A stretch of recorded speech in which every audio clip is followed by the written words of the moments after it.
કોની થાળી કરવામાં આવે અને એ થાળીમાં દીકરીના બે હાથ પલાળી અને બાપના બે ટોડલી એના પંજા મરાવવામાં આવે. એ પંજા એટલા માટે મરાવ કે મારા માના જણ્યા ભાઈ, બાપના ઘેર જેટલી બાપુજી હોય માલ મિલકત હોય એમાંથી મારે તલ ભાર નહીં જોતી. હું 10 ઓગળીએ તને સહી કરીને લસિયાલું છું કે ખાલી મારા ઘેર અવસર હોય ને એટલે તું આઈને ઉભો રહે તો હું રાજી. કુંવાસીને લેવાની ભૂખ ના હોય પણ પિયોરનું કૂતરું ભાળી જાય ને તો કુંવાસી રાજી થઈ જાય.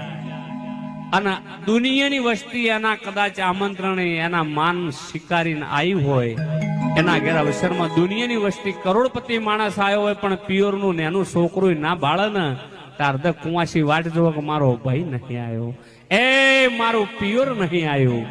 અને પિયોર એટલો તો કહેવરાય છે કે મારા ભાઈ ખાલી લીલું નાળિયેર